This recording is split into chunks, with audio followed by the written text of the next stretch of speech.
देख रहे हैं विदर्भ की आवाज, खबरों की हकीकत।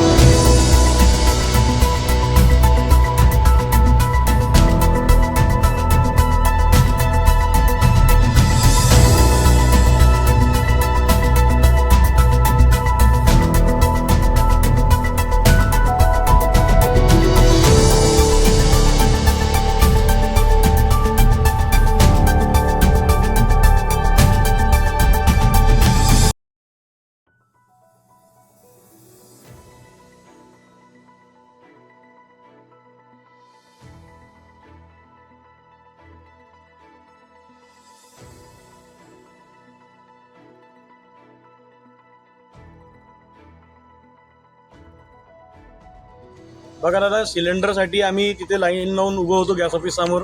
त्यांनी 30 तारखेला त्यांनी एक बोर्ड लावलं. त्या बोर्डावर लिहिलं की 31 तारखेपासून सिलेंडर तुमच्या स्वतःच्या एरियामध्ये वाटप करणार आहोत, म्हणून इथे कोणी लाईन लावू नये आणि तिथे आम्ही वाटप करणार नाही.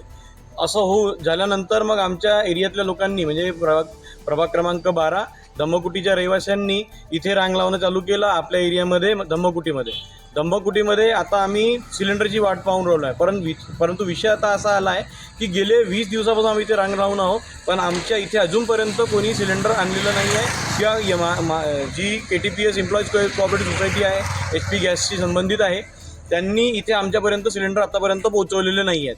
शिवाय त्यांनी आता परत मी काल तिथे गाडी आली होती, त्यांनी त्याच जागून परत वाटप चालू केलं आहे. म्हणजे यांनाच कन्फर्म नाही आहे की ॲक्च्युली कसं सिलेंडरचं वाटप करायचं आहे, कसं मॅनेजमेंट करायचं आहे. यांचं मॅनेजमेंट खूपच चुकीच्या पद्धतीचं आहे.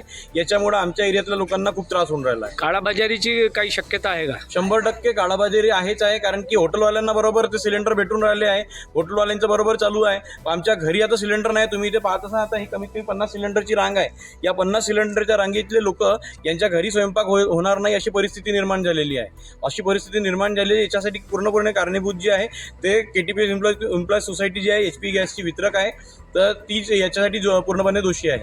समोरची भूमिका काय राहणार अगर वेळेवर सिलेंडर नाही भेटले? मी तुमच्या व्हिडिओच्या माध्यमातून दादा एक सूचनाच जाहीर करतो मी त्यांच्यासाठी, त्या KTPS एम्प्लॉईज सोसायटीच्या अध्यक्षांसाठी आणि त्यांच्या समितीसाठी, की जेव्हा कधी आता ही सिलेंडरची त्यांची गाडी येते, पहिली गाडी आल्याबरोबर जर 50 सिलेंडर त्यांनी आमच्या भागात पाठवले नाही तर मी हे सिलेंडर घेऊन त्याच्या घरासमोर आंदोलन करणार आहे.